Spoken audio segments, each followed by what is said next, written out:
Baik, perkenalkan saya Sapana Anggraini Siregar, NPM 22170060.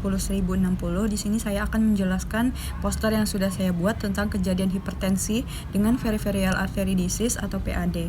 Nah, di sini untuk yang pertama akan saya bahas itu tentang hipertensi, yang mana hipertensi ini adalah kondisi di mana tekanan darah secara menetap berada di atas angka normal. Nah, biasanya orang yang terkena hipertensi ini tekanan darahnya itu sistolnya itu atau sistoliknya itu di atas 140 mmHg dan diastolnya di atas 90. Itu baru dikatakan yang namanya hipertensi. Nah, hipertensi ini bisa dicek menggunakan alat hipertensi. Nah, untuk prevalensi dari hipertensi ini meningkat seiring dengan peningkatan usia, di mana di Indonesia penderita hipertensi itu dengan kelompok umur lebih dari 75 tahun merupakan orang yang paling banyak terkena hipertensi. Nah, orang dewasa itu biasanya di atas 25 tahun menderita hipertensi sebanyak 36%. Nah, kalau untuk prevalensi dari umur lebih dari 18 tahun itu biasanya 26,5%.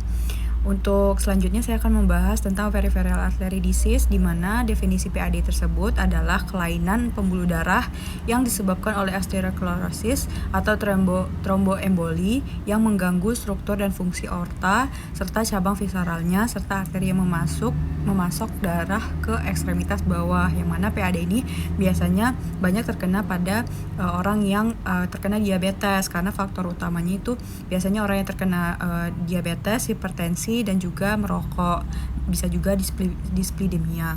Untuk arteri yang terlibat ada 3, yaitu aorta iliaca 30%, arteri femoralis dan poplitea itu 80-90%, sedangkan untuk arteri tibialis dan arteri peroneal itu 40-50%.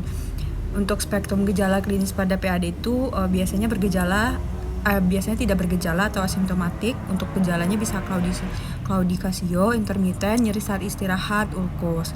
Untuk diabetes mellitus tipe 2 itu saya akan membahas karena diabetes mellitus tipe 2 ini dia berhubungan dengan hipertensi dan peripheral artery disease. Untuk diabetes mellitus tipe 2 ini adalah penyakit metabolik kronis yang ditandai dengan hiperglikemia persisten. Ini mungkin disebabkan oleh terganggunya sekresi insulin dan resistensi terhadap insulin perifer. Menurut Federasi Diabetes Internasional atau IDF, itu sekitar 415 juta orang dewasa berusia 20 sampai 79 rentang menderita diabetes mellitus pada tahun 2015. Untuk DM tipe 2 akan meningkat pada resiko PAP atau PAD, peripheral artery disease atau penyakit arteri yang asimptomatik maupun simptomatik sebesar 1,5 sampai 4 kali dan berhubungan dengan kejadian kardiovaskular dan mortalitas pada individu dengan penyakit PAP. Untuk metode penelitian, saya menggunakan penelitian cross-seksional menggunakan data primer, yang mana saya mengambil data dari pasien yang berada di rumah sakit Siti Rahmah. Variabel bebasnya itu penderita peripheral artery disease. Yang ketiga itu variabel terikatnya adalah hipertensi, karena hipertensi ini dia berhubungan dengan peripheral artery disease. Untuk selanjutnya menggunakan metode analisis univarat untuk mendeskripsikan hipertensi pada peripheral artery disease. Untuk tujuan penelitian itu saya meneliti untuk mengetahui apakah ada hubungan dari hipertensi dengan kejadian peripheral artery disease pada pasien diabetes mellitus. Sekian presentasi dari saya. Untuk daftar pustakanya bisa dilihat di sini. Saya mengambil 4 daftar pustaka umum.